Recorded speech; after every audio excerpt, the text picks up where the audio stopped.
Bienvenue à tous. Comment échapper à la dictature du sucre? Eh bien, c'est la grande question à laquelle nous allons tenter de répondre aujourd'hui. Même si vous allez le voir, le pari est quasi impossible tant le sucre est aujourd'hui présent partout dans notre alimentation. Savez-vous quelle est votre consommation de sucre chaque année? 1 kg, 2 kg, peut-être plus, peut-être moins? Eh bien, vous êtes loin du compte. Regardez, chaque année, c'est 35 kg de sucre que vous ingurgitez, parfois sans le savoir. Ça représente cette pyramide, 35 kg. C'est 7000 petits morceaux de sucre comme celui-ci que vous mangez chaque année. Alors comment l'industrie et comment ces géants du sucre se sont imposés dans notre alimentation? Pourquoi les pouvoirs publics semblent impuissants? Sucre, comment ils nous rendent accros? C'est une enquête signée Emmanuel Mesplède.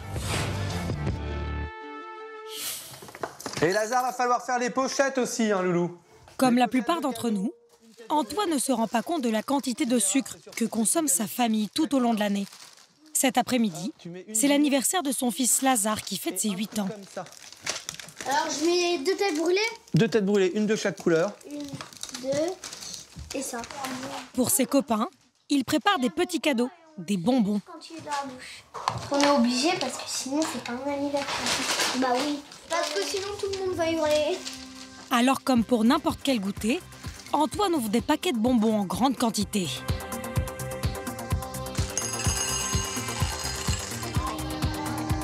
On est obligé de leur faire plaisir. Et leur faire plaisir, c'est les bonbons. Ils seront accompagnés de soda, mais aussi de cookies. Et en plus de ça, Noémie, la maman, ne prépare non pas 1, mais 2 gâteaux d'anniversaire. Ça va, mon lapin? Oui. Une fois les 7 copains de Lazare arrivés, Ah, ils sont speed, hein.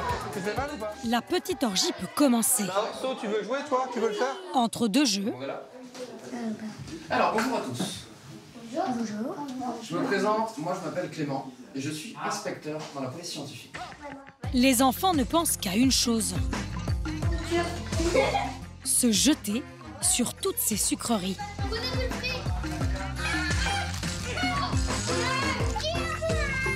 Après les bonbons, Joyeux anniversaire, Lazare. place au gâteau d'anniversaire. Alors, quelle quantité de sucre ont-ils ingurgité? Nous avons fait les comptes et c'est impressionnant. Cela représente l'équivalent de 200 morceaux et même un peu plus. Les parents en ont-ils conscience? Ah la vache. 1 kg 200 g de sucre, 150 g par enfant, c'est 6 fois la dose quotidienne recommandée. Voilà. Alors les enfants mangent ça, d'accord. D'accord. On se rend pas compte en fait. On sait que c'est sucré, mais on se rend pas compte que la quantité est comme aussi grosse. Après c'est exceptionnel.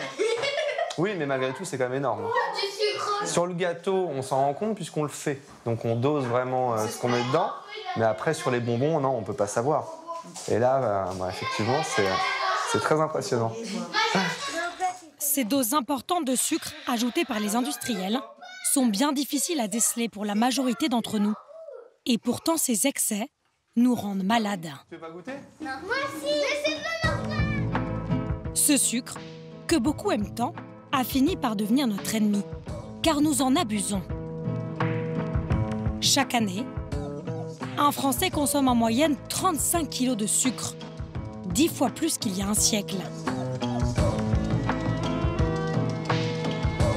Derrière ces mauvaises habitudes, les industriels auraient une part de responsabilité. Ils l'utilisent en masse dans les sodas, biscuits, céréales, mais aussi, beaucoup plus surprenant, là où vous ne l'attendez pas, dans vos plats préparés. Là, sur la liste des ingrédients, il y a un peu de sucre. C'est pour le goût qu'on met du sucre. En rajoutant un peu de sucre, ça incite à en consommer davantage, ça incite à racheter du produit. Cette surdose a un impact sans précédent sur notre santé. Épidémie d'obésité, diabète et depuis peu une nouvelle maladie qui détruit silencieusement le foie. Sans toujours le savoir, nous serions des centaines de milliers de Français touchés. Alors comment pouvons-nous échapper à ce sucre raffiné?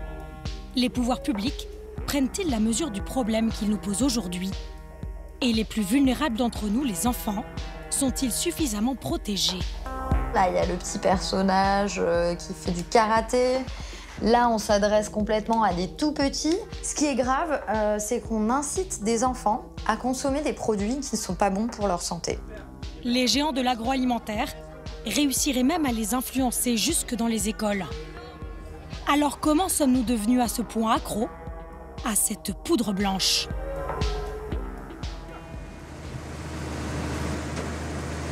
Si les industriels l'utilisent autant, c'est d'abord parce qu'il est très bon marché. Tout commence dans d'immenses champs comme celui-ci. Nous sommes en Picardie. 85% du sucre que nous consommons en France vient de la betterave à sucre.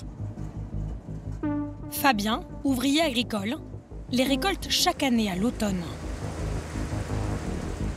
En fait, on arrache 6 routes de betterave à la fois. 6 rangs. Une production suivie de près. Bonjour, monsieur Amourette. Ça fait plaisir de vous revoir. Bruno Labillois est l'un des responsables de la coopérative Cristal Union, numéro 2 du secteur en France. Sa société va acheter la récolte. Il vient s'assurer que l'année sera bonne. On va aller voir de près un peu la qualité du chantier. On va en prendre une belle. Elle pèse en général entre 500 et 700 grammes. Quand on la coupe, la betterave, on voit bien les anneaux de sucre. Je vais goûter le cru betterave 2018. Ouais, vous me direz ce qu'il en est. Elle est bonne. Bien sucrée. Elle fait a priori cette année 19% de sucre, ce qui est une belle année. Comme la canne à sucre, la betterave est l'un des végétaux qui contient le plus de sucre, 18% en moyenne. Elle nécessite peu de main-d'œuvre et en ce moment, il y a une surproduction, ce qui fait d'elle une matière première très bon marché. L'an dernier, le prix était voisin de 25 €. La tonne de betterave. C'est pas cher du tout. C'est pas assez cher pour le producteur, évidemment. À la sortie du champ, la betterave ne coûte donc que 2,5 € le kilo. Et une fois transformée, le sucre restera encore très abordable.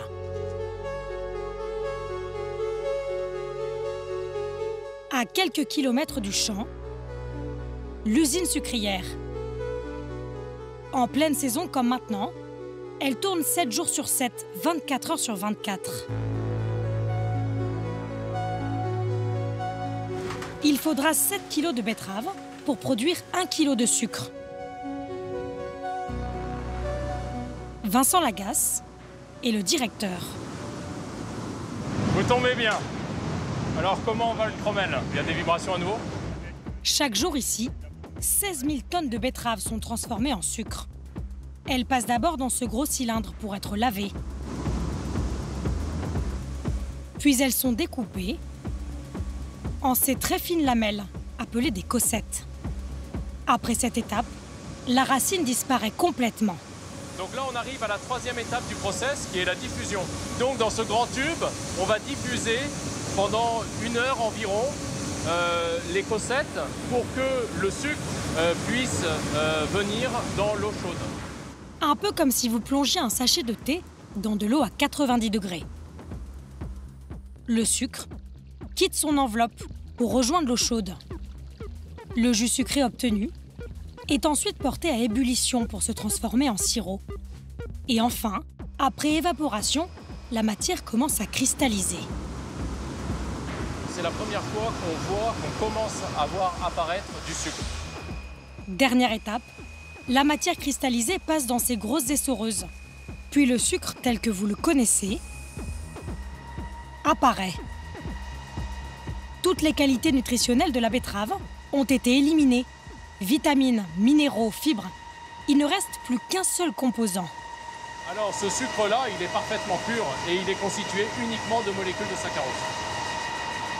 Chaque jour, 2 à 3 000 tonnes de sucre sortent de cette usine. Il sera vendu à des industriels de l'agroalimentaire. Son prix est fixé par un cours mondial, autour de 30 centimes d'euros le kilo. C'est presque 10 fois moins que le café, par exemple.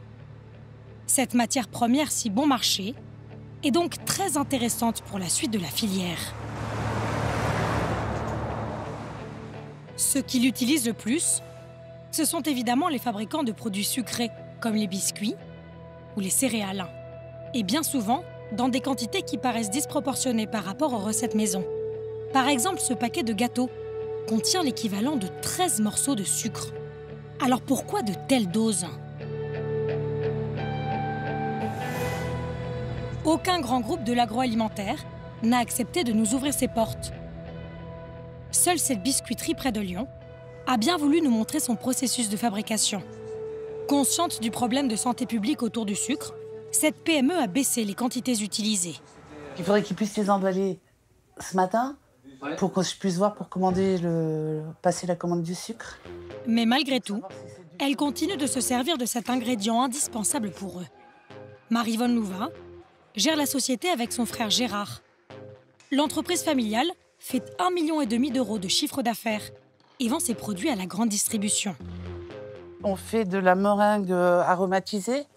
Là, on fait beaucoup de pâtes sablées, enfin pâtes sucrées, pardon, pour les lunettes. Mais aussi des moelleux, des macarons et des rochers coco. Pour les fabriquer, le sucre est l'ingrédient le plus important. Avec son directeur de production, Maryvonne s'assure en permanence de ne pas en manquer. Elle sera livrée lundi. Ce big bag de sucre, il en reste quoi? 4. D'accord, donc il faut qu'on passe la commande aujourd'hui. Par contre, il faut qu'on sache si on prend de la semoule ou du cristal. On prend les deux. On prend moitié-moitié? On prend moitié-moitié. Nous, on passe 150 tonnes de sucre à l'année. Automatiquement, le sucre, c'est la première matière première. Et son avantage, c'est son tarif. Maryvonne, qui passe par un grossiste, le paye 50 centimes d'euros le kilo. À part la farine qu'ils achètent 35 centimes d'euros le kilo, tous les autres ingrédients sont bien plus coûteux. Là, c'est de la noix de coco. Elle est actuellement à 2,80 à peu près. Là, vous avez la poudre d'amande, de la poudre d'amande blanche. Ça, c'est très cher pour nous. 8,50 à peu près. Le blanc d'œuf, aujourd'hui, il est à 1,30. Le sucre est très bon marché et pour les industriels, il a de multiples avantages. Allez, c'est parti. On commence. Exemple, avec la recette de ces lunettes fourrées à la fraise. Pour les 108 kilos produits ce jour-là, il faut 75 kilos de farine, 10 kilos d'œufs, 12 kilos de beurre fondu et 10 kilos de sucre dilué dans du lait. Cet ingrédient va évidemment apporter sa saveur sucrée, mais pas seulement. C'est un exhausteur de goût. Un exhausteur de goût, c'est lui qui amplifie tous les goûts qu'on a à la pâte. Si vous faites un biscuit sans sucre, vous aurez zéro goût. Vous aurez un goût de farine. Même si vous avez des œufs, vous aurez un goût de farine et ça s'arrêtera là. En plus de ça, c'est un conservateur naturel. Et c'est lui qui donne une jolie couleur au biscuit une fois cuit. Le sucre est très pratique pour les industriels sans les faire dépenser trop. Alors même si ici ils font attention, 10% de sucre seulement dans cette pâte, les proportions vont considérablement augmenter dans la suite de la recette. Une fois la pâte moulée puis cuite, elle est garnie de confiture de fruits. La gelée est faite maison et cette fois-ci, elle contient 40% de sucre. Résultat en bout de chaîne. Voilà, produit fini.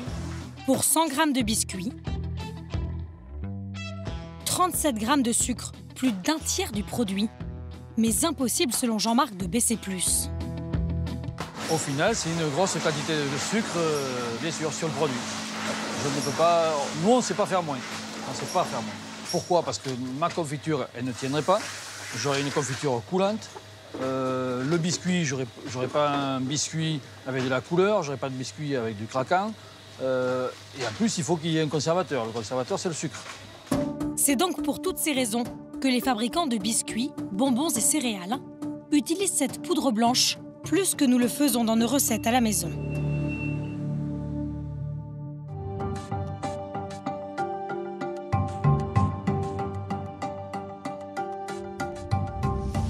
À ce stade de notre enquête, vous vous dites sans doute « Très bien, j'ai compris, pour ne plus consommer de sucre, il suffit que je diminue ma consommation de gâteaux et de friandises. » Eh bien, détrompez-vous, car aujourd'hui, le sucre est présent absolument partout, y compris dans notre alimentation salée, comme les pizzas, la charcuterie ou les carottes râpées. C'est un scandale méconnu. Le sucre est aujourd'hui devenu l'ingrédient miracle utilisé par l'industrie agroalimentaire pour réduire les coûts, mais aussi pour vous rendre accro.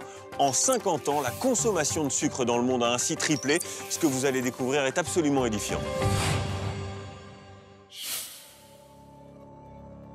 C'est l'un des tabous de l'industrie agroalimentaire.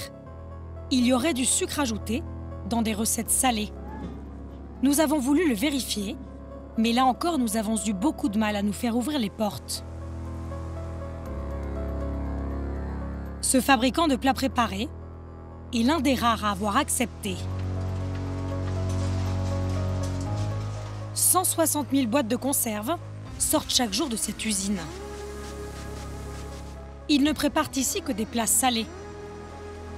Pourtant, la plupart d'entre eux contiennent bien du sucre.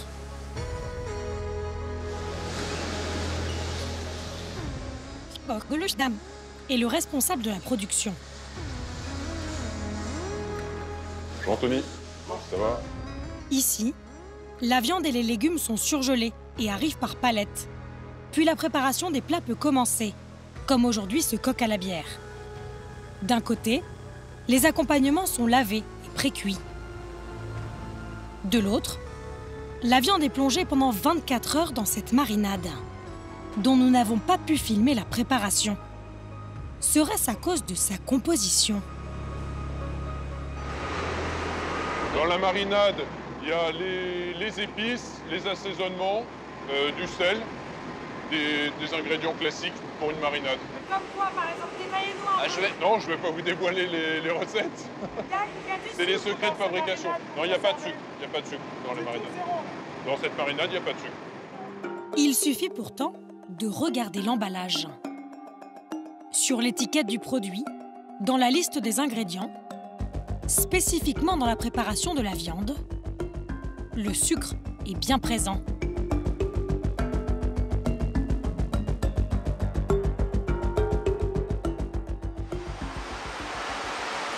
Là, sur la liste des ingrédients,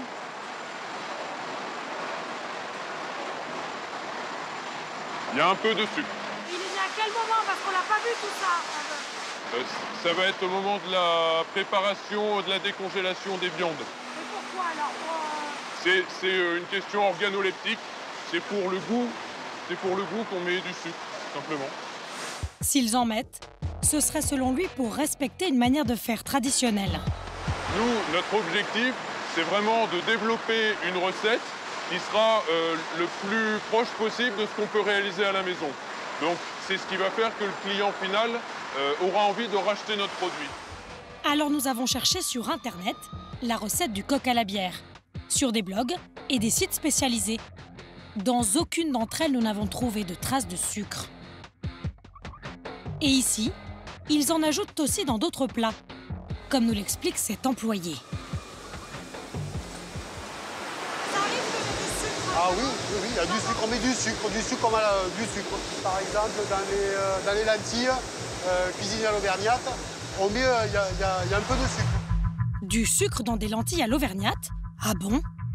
Encore une fois, nous avons beau chercher, nulle part nous n'avons trouvé de sucre.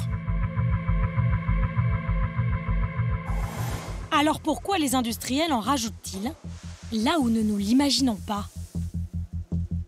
Prenez par exemple cette boîte de petits pois carottes, 1,5 carré de sucre. Même chose dans ce saucisson. Pour cette pizza, 3 morceaux. 4 morceaux dans ce poulet basquez. Ce couscous en contient 4,5 carrés. Quant à ces pâtes, c'est plus de 6 morceaux de sucre. Face à nous, les fabricants avancent une question de goût, mais les vraies raisons seraient peut-être un peu moins valorisantes. C'est le point de vue de cet ancien du secteur. C'est la dernière. Christophe Brusset se présente comme un ingénieur repenti. Il se dit écœuré par les pratiques de l'industrie agroalimentaire et a décidé de raconter l'envers du décor. Alors je me mets au niveau des marques, c'est ça? Une parole rare qui s'arrache. De passage à Paris, il enchaîne les interviews. La mauvaise nourriture contre... J'ai eu beaucoup de lots contaminés qui contenaient soit des pesticides, soit des crottes de rats, soit des fientes d'oiseaux, soit des lots pourris avec des vers, du moisi, enfin, tous les défauts qu'on peut imaginer. Pendant plusieurs années, Merci beaucoup. Merci à vous. il a travaillé dans de grands groupes qui fabriquent du ketchup, du thé ou des sauces vinaigrettes vendues à la grande distribution. Nous lui avons montré les images de fabrication du coq à la bière. Pour lui, rien de surprenant.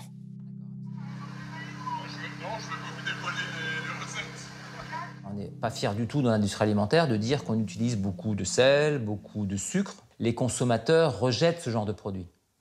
Donc si vous avez des journalistes dans votre usine, vous n'allez pas lui dire « oui, c'est magnifique, dans ma marinade, je mets du sucre, du sel, je mets des écorcheurs de goût ». Donc voilà, donc c'est mieux de dire secret de fabrication et puis allons voir ailleurs. Pourtant, l'ajout de sucre est loin d'être un secret pour les professionnels. C'était même la routine pour Christophe Brusset dans les différentes usines où il a travaillé. On mettait du sucre partout où on pouvait en mettre en fait. Car ajouter du sucre, qui ne coûte pas cher, permet de réduire d'autant la présence d'autres ingrédients plus coûteux. L'argent est le nerf de la guerre. C'est-à-dire que les clients veulent des prix bas, donc ils vous achèteront vos produits si les prix sont bas. Donc vous êtes obligé en tant qu'industriel de faire des produits bas. Vous n'avez pas le choix. Tous les distributeurs aujourd'hui communiquent sur le prix. En gros, leur message, c'est « venez chez nous, on est moins cher que le concurrent ». Donc, pour tenir cette promesse-là, ils sont obligés de baisser les prix, ils sont obligés de faire de la malbouffe. Ils sont obligés d'avoir des produits de mauvaise qualité avec beaucoup de sucre. C'est une obligation. Le sucre fait donc baisser le coût de revient. Mais il aurait aussi un autre rôle, plus sournois. En rajoutant un peu de sucre, on donne aux consommateurs une sensation agréable en consommant le produit. Ça l'incite à en consommer davantage et ça incite à racheter du produit.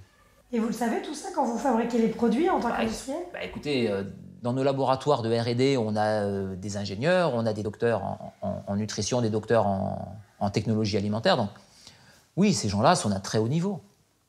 Un très haut niveau technique et scientifique. Bien sûr qu'on le sait. Rajouter du sucre pour nous rendre accros. Est-ce vraiment possible?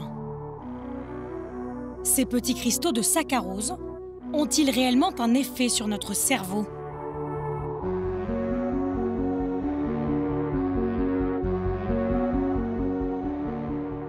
À Bordeaux, Serge Ahmed l'a prouvé. Il est chercheur au CNRS. Dans ce laboratoire avec son équipe, il teste le pouvoir addictif du sucre sur des rats.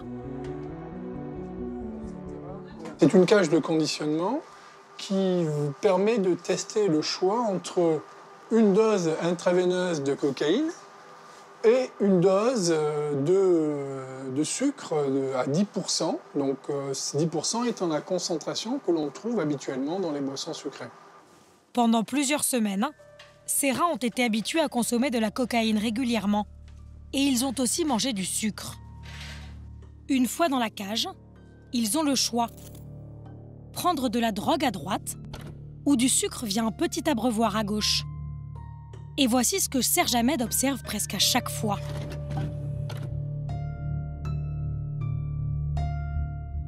Le rat choisit l'eau sucrée. Serge Ahmed a été le premier chercheur à prouver que le sucre peut rendre accro autant que des drogues dures. Une information qui a fait le tour du monde. En fait, quand nous avalons du sucre, le glucose qu'il contient active automatiquement une zone de notre cerveau, le circuit de la récompense.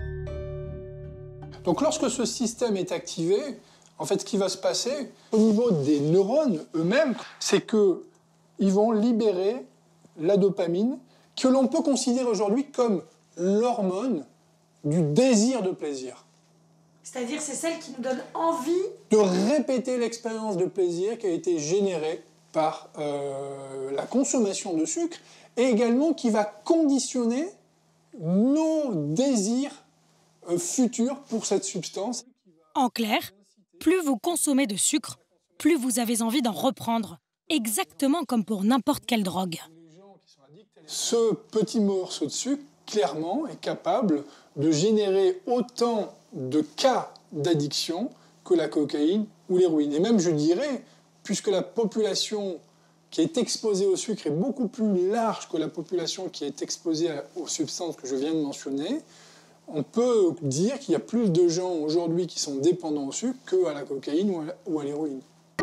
Selon lui, 5% des adultes en France, soit 2 millions de personnes, seraient dépendants du sucre. C'est-à-dire qu'elles auraient besoin d'en consommer quotidiennement, avec de lourdes conséquences sur la santé publique. En 25 ans, le taux d'obésité a doublé dans l'Hexagone. Aujourd'hui, 15% des Français sont touchés. Et le sucre, sous toutes ses formes, a un rôle majeur. À cause de cette surconsommation, une nouvelle maladie est même apparue.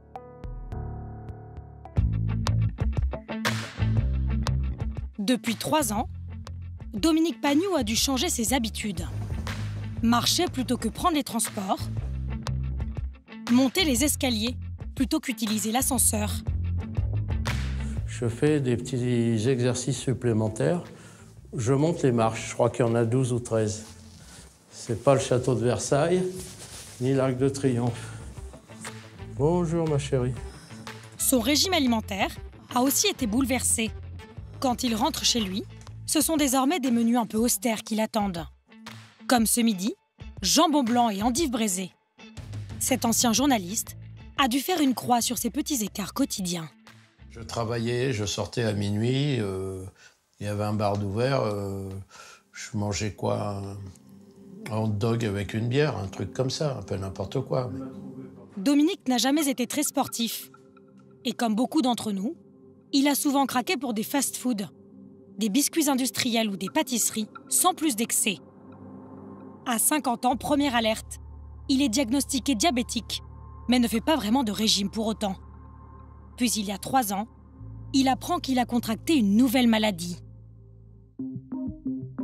La NASH, pour non-alcoolique stéatose hépatique.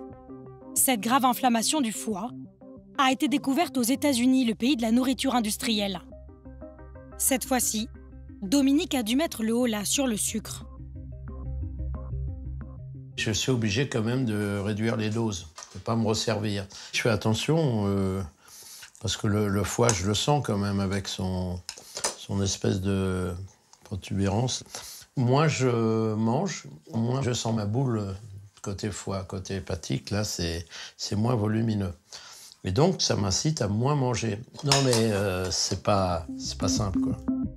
Aujourd'hui, ce gourmand est condamné à remplacer le sucre par des édulcorants, comme la stevia. Ah, quel plaisir. C'est arrivé quand même à retrouver des petits plaisirs. Oui, parce qu'il est sucré. Mais bon, je mangerais bien un éclair au chocolat ou un Saint-Honoré, un truc comme ça, ça me manque.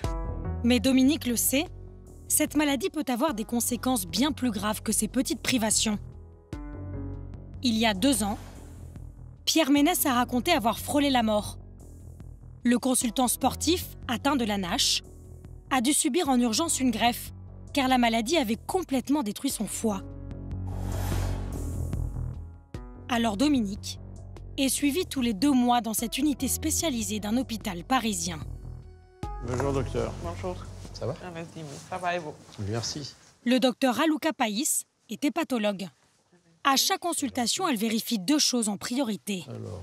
On va mesurer le poids et le tour de taille, surtout. Ils ne doivent surtout pas augmenter, sous peine d'aggraver la maladie, qui peut dégénérer en cirrhose ou en cancer du foie. Et à 78...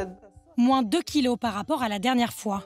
On prend le tour de taille, ce qui est le plus important.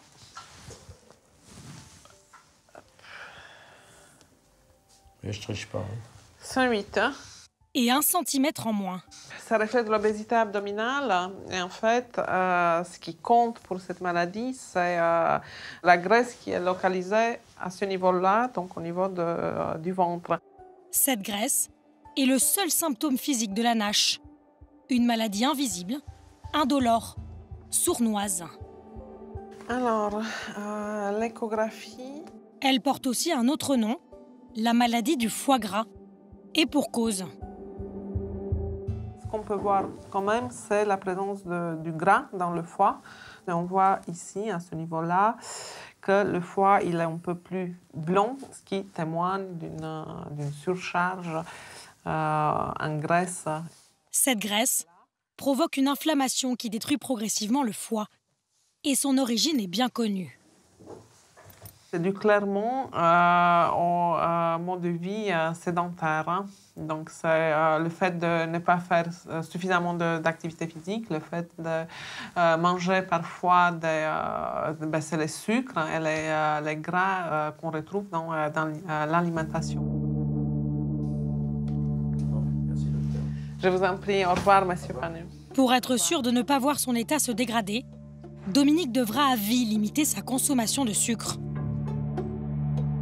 Dans le service du docteur Païs, le nombre de cas a explosé ces dernières années. Elle suit aujourd'hui près de 200 malades. Selon certains spécialistes, 6% des Français seraient atteints de la NASH, mais l'immense majorité d'entre eux l'ignorent et prend donc de gros risques. Notre surconsommation de sucre pose donc un problème crucial de santé publique, et cela pour l'ensemble de la population.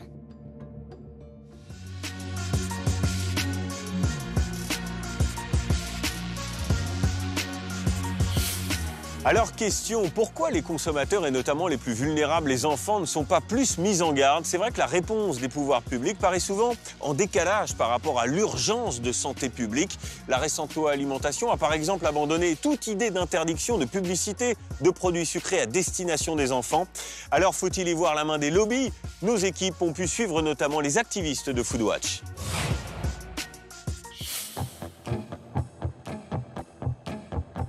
Dans les rues de la capitale, Mégane Gorbani et ses collègues partent à l'assaut des industriels de l'agroalimentaire. Alors, on va se mettre par là, non? On va installer les affiches. Aujourd'hui, cette association de défense des consommateurs dans le domaine de l'alimentation veut sensibiliser les passants au marketing qui cible les enfants. On milite pour une alimentation saine et en fait on s'attaque à la malbouffe, les produits trop gras, trop sucrés, au fait que le marketing, il s'attaque aux enfants. Ils offrent des cadeaux gratuits, ils mettent des petits jeux sympas. Pour mettre fin à ces pratiques, elle veut rassembler le maximum de gens autour d'une pétition. Et du coup, voilà, on demande à l'État, au gouvernement, d'interdire ça en fait. Parce qu'il y a trop de maladies, il y a le surpoids et l'obésité. Ça va fonctionner, hein? Le sucre dès l'enfance, en fait, ça est vendu comme quelque chose de très cool et ça nous fait plaisir. Et ça, c'est un problème en fait, parce que du coup, on l'incorpore dès la plus tendre enfance. Et c'est quand on est enfant qu'on est plus vulnérable à ces stratégies marketing des industriels. Ce jour-là, l'équipe a recueilli une dizaine de signatures qui s'ajoutent aux 7758 déjà récoltés sur Internet. Le combat de Foodwatch, faire interdire toute cette publicité qui rend sympathique et ludique des produits trop sucrés. Comme sur les emballages de ces biscuits, céréales ou bonbons. Là, il y a le petit personnage qui fait du karaté. Là, on s'adresse complètement à des tout petits. Et puis, on a une gourde magique qui est offerte, donc ça nous donne envie. Le petit nounours, et en même temps, lui-même est un personnage enfantin. Et puis, là, ce qui est intéressant, c'est que le produit lui-même, le biscuit lui-même, devient l'univers enfantin. Donc, clairement, tous ces produits-là ciblent les enfants et pourtant, ils contiennent plein de sucre. Ces produits qui se présentent comme des alliés des enfants sont en fait de petites bombes nutritives. Dans ces compotes, l'équivalent de 3 carrés de sucre. Pour ces gâteaux chocolatés, c'est 6 morceaux. 6 carrés et demi pour ces céréales. Et ce paquet de bonbons contient 11 morceaux de sucre. Selon Mégane, seule une loi pourrait contraindre les industriels à arrêter ce marketing visant les enfants.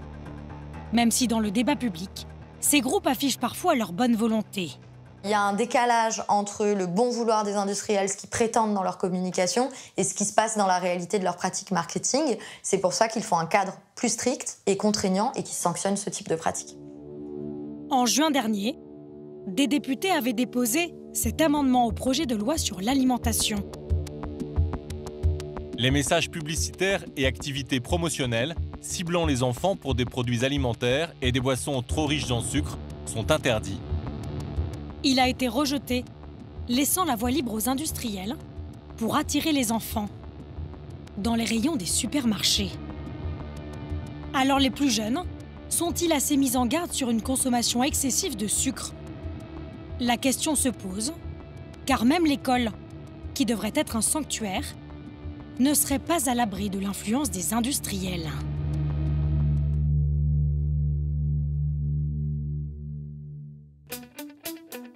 Dans cet établissement parisien, c'est aujourd'hui le lancement d'un événement festif que connaissent tous les enfants, la Semaine du goût. Comme chaque année à l'automne, des millions d'écoliers vont découvrir les saveurs à travers des ateliers. Bonjour les enfants. Les plus chanceux d'entre eux reçoivent même de grands chefs dans leur classe. On va vous mettre une toque, qu'est-ce que vous en pensez? Comme ici Christian Lesquer, 3 étoiles au guide Michelin. Ça vous va bien? Je suis là pour vous expliquer combien de saveurs il y a? 4.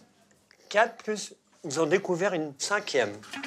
Les enfants vont déguster plusieurs produits pour réveiller leurs papilles.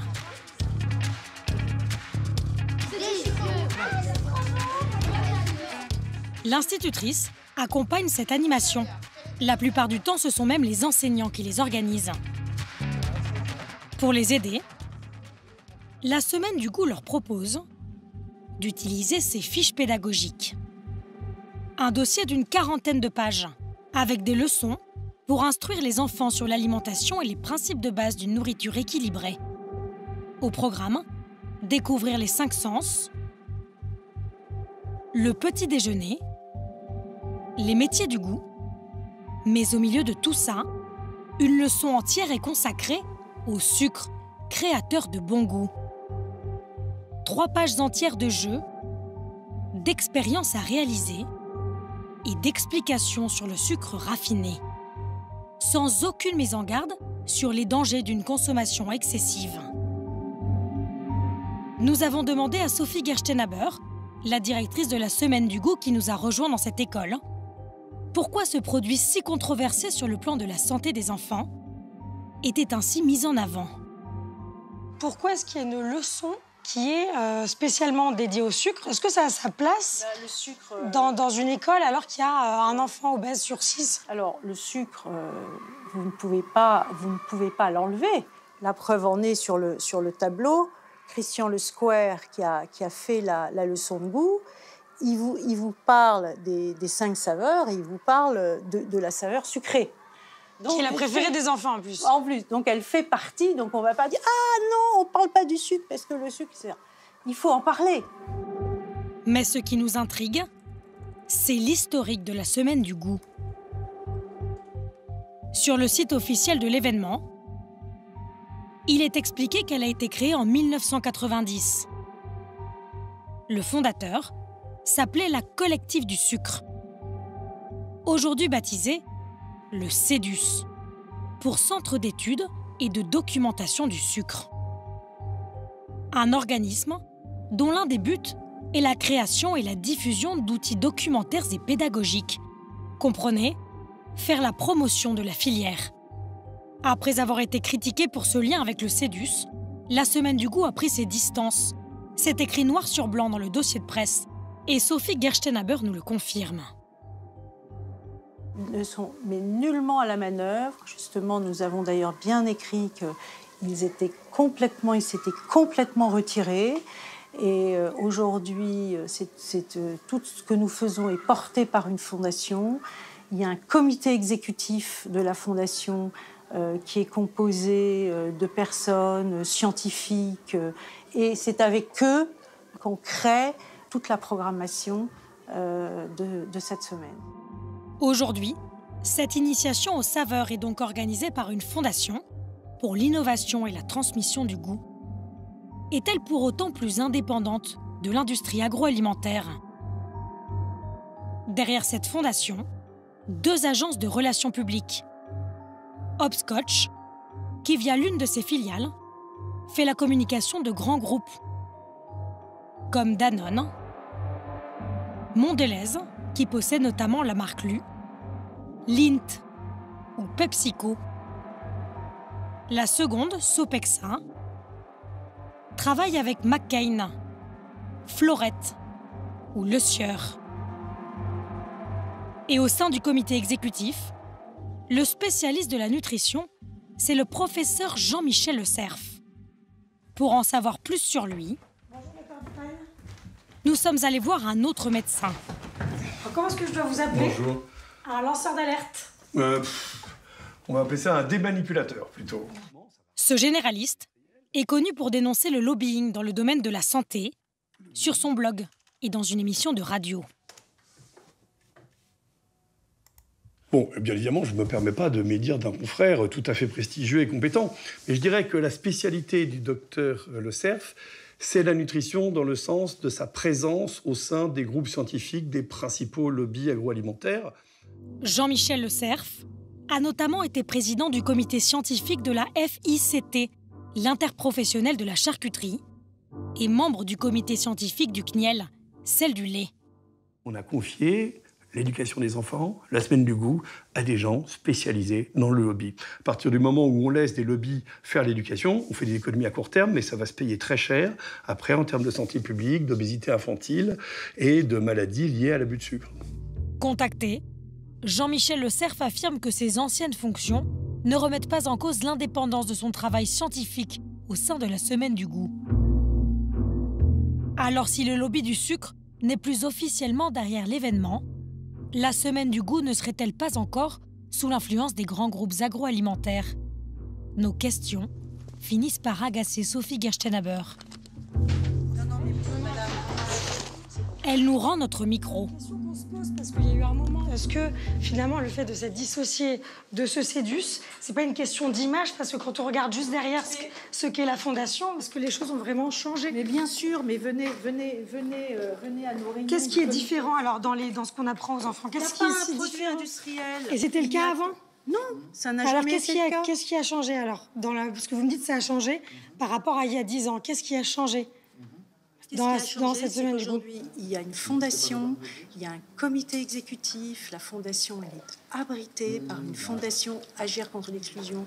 Tout ce que nous faisons est vérifié, les comptes sont vérifiés. Et alors pourquoi est-ce qu'il y a encore des séquences entières sur le sucre? C'est ça la question. Le sucre, il doit y avoir une séquence sur l'acide, il doit y avoir une séquence. Mais il n'y a pas ça dans le kit pédagogique. Mais on va le faire. Et alors, il y a une séance. Vous vous engagez à le faire alors? Mais bien sûr.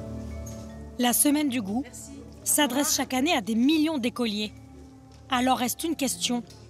Ne devrait-elle pas être organisée par une structure totalement indépendante, sans aucun lien avec l'industrie agroalimentaire?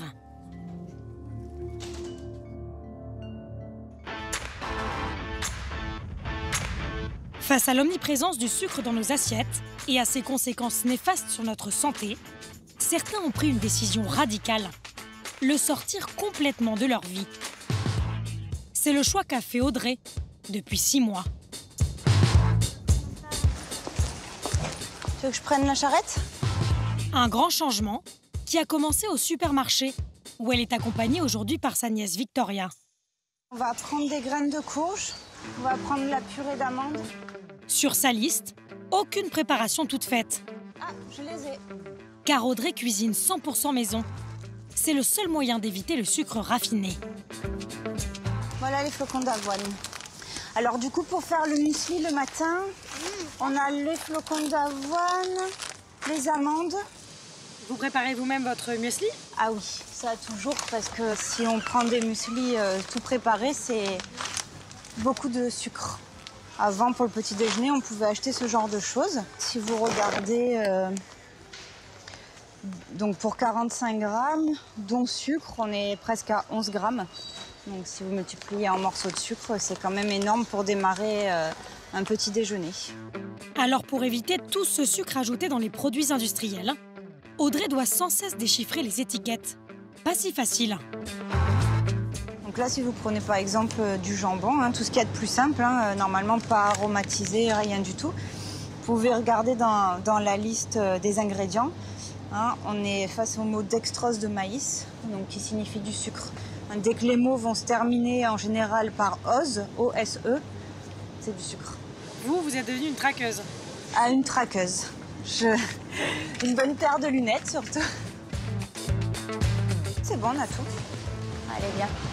Audrey pratique la médecine douce. Elle est chiropracteur. Elle s'est toujours intéressée à l'alimentation et ses effets sur notre santé. En avril dernier, elle lit ce livre de conseils nutritionnels. C'est le déclic. Je suis arrivée à la page 213, sucre. Et là, j'ai lu, en France, cela représente environ 30 kg de sucre par an et par personne. Moi, je me suis dit, non, toi, tu ne consommes pas du tout 30 kg de sucre par an. Et puis, finalement, il explique après où on trouve ces sources de sucre et qui, mis bout à bout, représente quand même une source de sucre qui est considérable. Donc, après, on se dit, que puis-je faire pour remédier à ça? Du jour au lendemain, comme un certain nombre de Français, Audrey décide de ne plus manger un seul gramme de sucre raffiné. En effet, il n'est pas du tout indispensable dans le cadre d'une alimentation équilibrée. Pour elle, fini les biscuits et céréales industrielles. Mais elle ne se prive pas pour autant des plaisirs sucrés. C'est même une excellente pâtissière. Aujourd'hui, avec ses neveux, elle cuisine un entremets à la mangue. Alors, tiens, hop, je te fais passer les dates. Sans aucune trace de poudre blanche. Car il existe des alternatives au sucre raffiné, comme le sirop d'agave, le sucre de coco ou encore la stevia. Audrey, elle, a ses propres petites astuces. Ce qui va donner le goût sucré, il y a la date qu'on a mis dans la couche inférieure, le goût sucré de la mangue dans la couche intermédiaire et cette cuillère à soupe là de miel d'acacia qui sera dans la 3e couche du gâteau. Ouais. Je laisse couler un peu là. Une fois terminé, le gâteau semble aussi appétissant que n'importe quelle autre pâtisserie. Et ce ne sont pas Arthur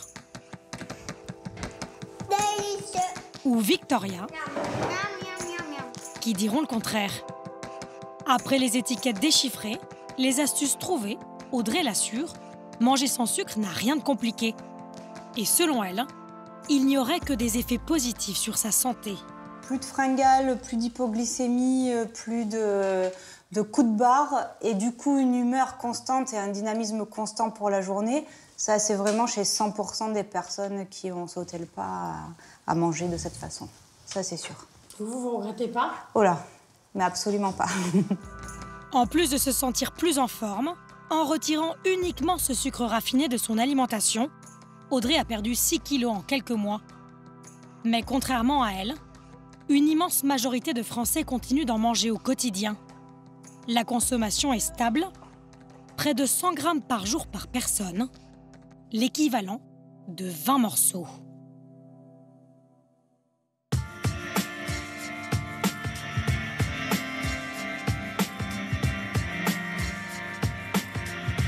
Voilà pour cette enquête sur les coulisses et la face cachée de cette industrie et du lobby du sucre. Rien ne vaut de vérifier les étiquettes pour évidemment mieux manger.